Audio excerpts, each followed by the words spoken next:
wabarakatuh. Perkenalkan, nama saya Rahmat Hidayat. Saya dari kelompok 7 ingin mempresentasikan materi kami, yaitu analisis biaya, volume, dan laba. Selanjutnya saya akan menjelaskan materi saya itu tentang definisi menurut para ahli. Oke, next kita lanjut ke slide berikutnya.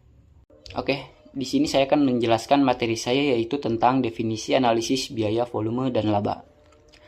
Menurut para ahli, Edward dan kawan-kawan, analisis biaya, volume, dan laba atau cost volume profit analysis adalah metode untuk menganalisis bagaimana perubahan biaya, baik variabel maupun tetap, dan volume penjualan mempengaruhi laba operasional perusahaan. CVP adalah singkatan dari cost volume profit dalam bahasa Indonesia. Sering disebut sebagai analisis biaya, volume, dan laba. Secara definisi, CVP adalah alat analisis akuntansi manajemen yang digunakan untuk mempelajari hubungan antara biaya total, volume penjualan, tingkat aktivitas, dan laba total perusahaan. Komponen utama analisis CVP ada 5 elemen atau komponen utama yang harus diperhatikan. Yang pertama ada harga jual per unit, di mana harga yang dikenakan kepada pelanggan untuk setiap produk ataupun jasa yang dijual. Yang kedua ada volume penjualan, jumlah unit produk yang terjual atau jasa yang diberikan dalam satu periode. Yang ketiga ada biaya variabel per unit, biaya yang berubah secara proporsional dengan perubahan volume produksi atau penjualan. Contohnya ada bahan baku langsung dan komisi penjualan. Yang keempat ada total biaya tetap, biaya yang jumlahnya totalnya tetap, konstan dalam kisaran aktivitas tertentu, tidak peduli seberapa banyak unit yang akan diproduksi ataupun dijual. Contohnya ada sewa gedung, gaji karyawan, dan asuransi. Yang kelima ada bauran penjualan, proporsi relatif dari berbagai produk atau jasa yang dijual oleh perusahaan, jika perusahaan menjual lebih dari satu jenis produk. Analisis ini sangat krusial bagi manajemen dalam perencanaan keuangan dan pengambilan keputusan jangka pendek, karena membantu memahami bagaimana perubahan pada biaya, baik tetap maupun variabel, dan harga jual akan mempengaruhi laba bersih perusahaan. Singkatnya, cost volume profit adalah untuk membantu manajer memahami bagaimana hubungan antara harga jual produk, volume atau jumlah unit yang akan dijual, dan biaya variabel per unit, serta total biaya tetap. Oke, lanjut ke selanjutnya. Oke, kita lanjut ke slide berikutnya, yaitu ada konsep dasar, di mana pendapatan sama dengan total biaya variable cost ditambah fixed cost, di mana titik tanpa laba ataupun rugi menentukan aktivitas minimum untuk menutup seluruh biaya.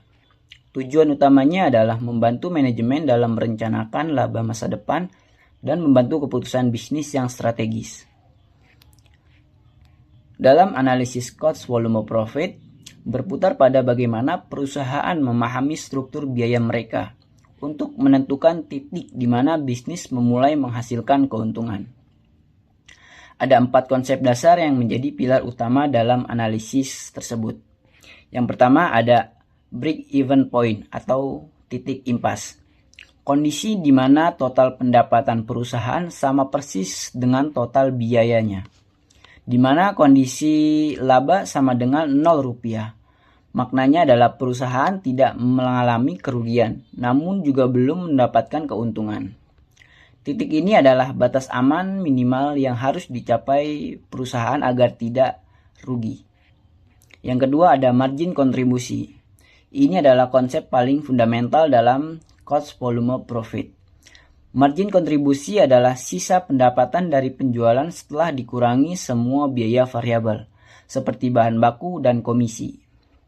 Yang ketiga ada margin keamanan. Margin keamanan adalah jarak aman perusahaan dari kerugian. Konsep ini menghitung seberapa besar penurunan penjualan yang boleh terjadi sebelum perusahaan benar-benar menyentuh titik impas. Yang keempat, ada struktur biaya dan leverage operasi. Konsep ini melihat proporsi antara biaya tetap dan biaya variabel dalam satu perusahaan. Perusahaan dengan biaya tinggi, Misalnya perusahaan dengan biaya tetap tinggi, misalnya perusahaan manufaktur dengan banyak mesin memiliki operasi leverage yang tinggi, artinya sedikit saja kenaikan penjualan bisa memicu lonjakan laba yang sangat besar. Namun resikonya juga tinggi jika penjualan menurun. Perusahaan dengan biaya variabel tinggi, misalnya perusahaan dagang, memiliki resiko yang lebih rendah saat penjualan turun. Tetapi pertumbuhan labanya cenderung lebih lambat saat penjualan naik. Nah, semua konsep di atas bekerja seperti rantai manajemen menggunakan margin kontribusi untuk mencari tahu di mana posisi break-even point mereka. Setelah diketahui, manajemen bisa mengukur seberapa jauh jarak aman mereka melalui margin of safety untuk memulai merencanakan target laba yang realistis berdasarkan struktur biaya yang dimiliki oleh perusahaan. Oke, cukup sekian dari saya. Lanjut ke teman saya. Dan di slide ini saya akan menjelaskan tentang penggerak utama di balik analisis BEP, yaitu konsep margin kontribusi. Ini adalah konsep yang sangat krusial, dan saya ingin teman-teman benar-benar memperhatikannya. Apa sebenarnya margin kontribusi itu?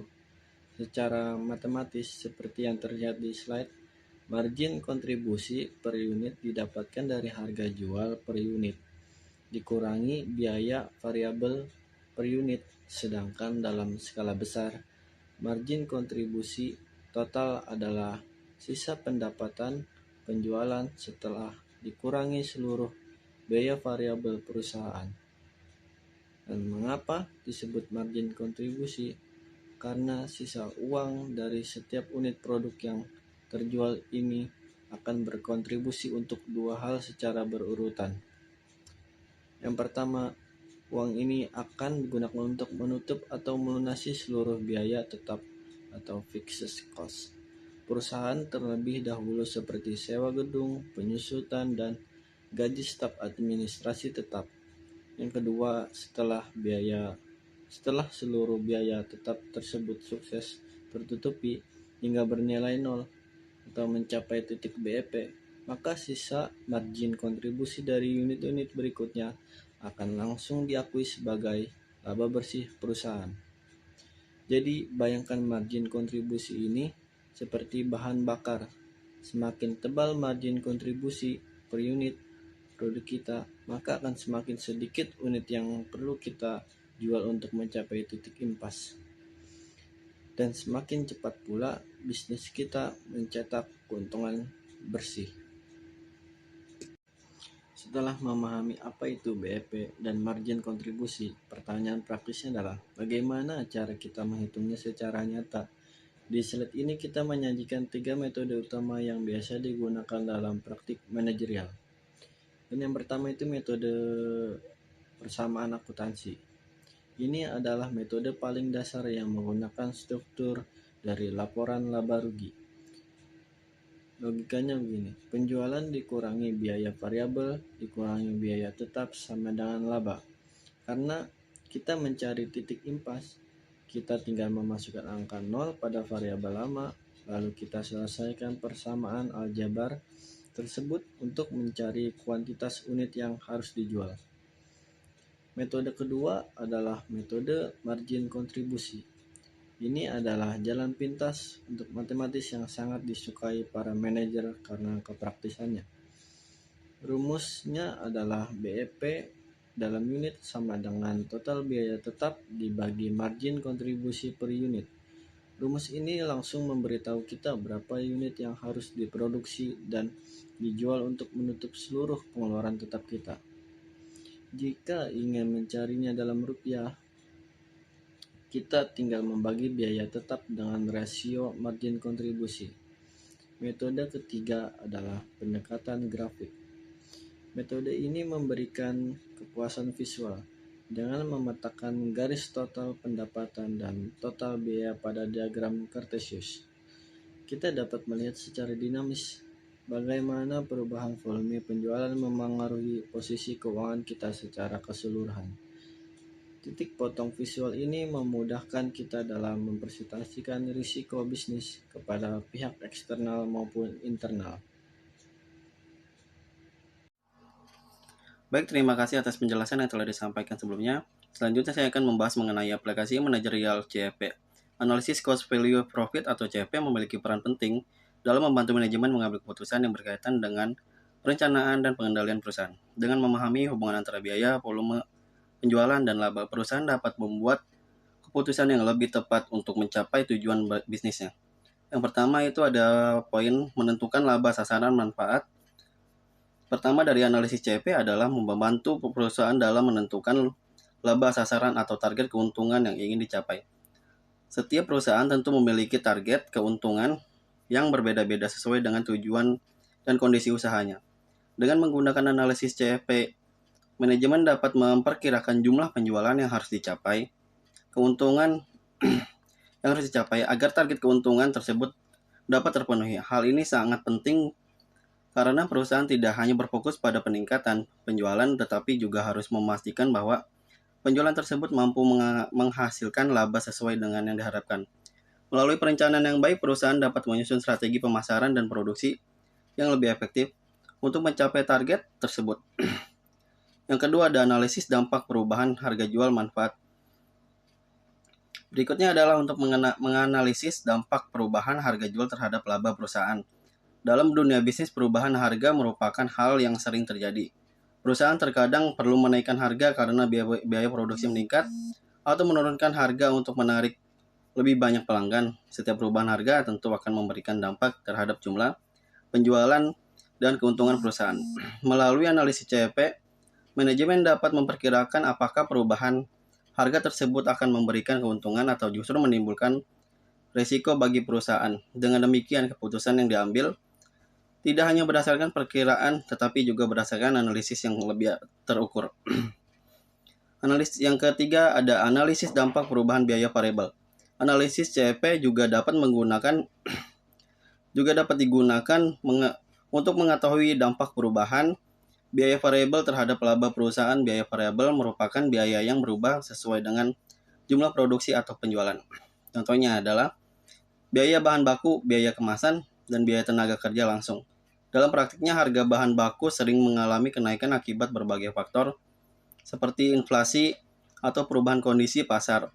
Ketika biaya variabel meningkat, keuntungan perusahaan dapat berkurang apabila harga jual tidak mengalami penyesuaian. Oleh karena itu, perusahaan perlu memahami seberapa besar pengaruh perubahan biaya variabel terhadap laba yang diperoleh. Informasi ini dapat membantu perusahaan dalam mengambil langkah yang tepat untuk menjaga tingkat keuntungan yang diinginkan. Yang keempat itu ada analisis dampak perubahan biaya tetap. Selain biaya variabel, CFP juga membantu perusahaan dalam menganalisis dampak perubahan biaya tetap. Biaya tetap merupakan biaya yang jumlahnya relatif tidak berubah meskipun volume produksi mengalami perubahan. Contohnya adalah biaya sewa gedung, biaya asuransi, dan gaji manajemen. Dalam kondisi tertentu, perusahaan mungkin perlu melakukan investasi baru, memperluas fasilitas produksi, atau membeli peralatan yang lebih modern. Keputusan tersebut biasanya akan meningkatkan biaya tetap perusahaan. Melalui analisis CFP, manajemen dapat mengevaluasi apakah peningkatan biaya tetap tersebut masih dapat ditutupi oleh peningkatan penjualan yang diharapkan. Dengan begitu, perusahaan dapat mengambil keputusan investasi yang lebih tepat dan mengurangi resiko kerugian di masa depan. Slide selanjutnya itu tentang asumsi penting dalam analisis CFP. Meskipun analisis CFP sangat bermanfaat, terdapat beberapa asumsi dasar yang harus diperhatikan agar hasil analisis dapat digunakan secara efektif. Asumsi-asumsi ini menjadi dasar dalam perhitungan dan interpretasi hasil analisis CFP. Yang poin pertama itu ada klasifikasi biaya. Asumsi pertama adalah seluruh biaya harus dapat diklasifikasikan menjadi biaya tetap dan biaya variabel. Pemisahan biaya ini sangat penting karena kedua jenis biaya tersebut memiliki karakteristik yang berbeda. Jika biaya tidak dapat diklasifikasikan dengan tepat, maka hasil analisis yang diperoleh juga dapat menjadi kurang akurat. Yang kedua itu ada tentang linearitas. Asumsi kedua adalah linearitas. Dalam analisis CFP, hubungan antara biaya, volume penjualan, dan pendapatan dianggap bersifat linear dalam rentang aktivitas tertentu. Artinya perubahan volume penjualan akan menghasilkan perubahan biaya dan pendapatan yang proporsional. Asumsi ini digunakan untuk menyederhanakan proses analisis sehingga lebih mudah dipahami dan diterapkan. Yang ketiga itu ada bauran penjualan. Asumsi ketiga adalah bauran penjualan atau sales mix dianggap tetap. Asumsi ini terutama berlaku bagi perusahaan yang menjual lebih dari satu jenis produk. Komposisi penjualan antara produk dianggap tidak mengalami perubahan yang signifikan selama periode analisis. Hal ini penting karena perubahan komposisi produk dapat mempengaruhi keuntungan yang diperoleh perusahaan. Yang keempat itu ada satu pemicu biaya. Asumsi terakhir adalah adanya satu pemicu biaya utama, yaitu volume penjualan. Dalam analisis CP diasumsikan bahwa perubahan biaya terutama dipengaruhi oleh perubahan jumlah produk yang diproduksi atau dijual. Meskipun dalam kenyataannya terdapat berbagai faktor lain yang dapat mempengaruhi biaya, asumsi ini digunakan untuk mempermudah proses analisis. Baik, dari pembahasan yang telah kami sampaikan dapat disimpulkan bahwa analisis biaya, volume, dan laba atau cost volume profit CFP merupakan salah satu alat yang sangat penting dalam pengambilan keputusan manajemen. Melalui analisis CFP, perusahaan dapat memahami hubungan antara biaya, volume penjualan, dan laba yang akan diperoleh. Dengan mengetahui titik impas atau break-even point BEP, perusahaan dapat menentukan jumlah penjualan minimum yang harus dicapai agar tidak mengalami kerugian. Selain itu, konsep margin kontribusi membantu perusahaan mengetahui seberapa besar kontribusi setiap produk dalam menutupi biaya tetap dan menghasilkan keuntungan. Informasi ini sangat berguna dalam menetapkan harga jual, merencanakan target laba, serta mengevaluasi dampak perubahan biaya maupun volume penjualan terhadap profit perusahaan. Namun dalam penerapannya, analisis CP memiliki beberapa asumsi yang harus diperhatikan, seperti biaya dan pendapatan yang bersifat linear serta klasifikasi biaya yang jelas antara biaya tetap dan biaya variabel. Oleh karena itu, perusahaan perlu melakukan analisis secara cermat agar hasil yang diperoleh dapat digunakan sebagai dasar pengambilan keputusan yang tepat. Dengan memahami dan menerapkan analisis CP secara efektif, perusahaan dapat meningkatkan kemampuan perencanaan, pengendalian biaya, serta meminimalkan risiko dalam menjalankan kegiatan usahanya. Sekian presentasi dari kelompok kami mengenai analisis biaya, volume dan laba atau cost volume profit. Terima kasih atas perhatian yang telah diberikan. Semoga materi yang kami sampaikan dapat menambah pemahaman kita semua. Wassalamualaikum warahmatullahi wabarakatuh.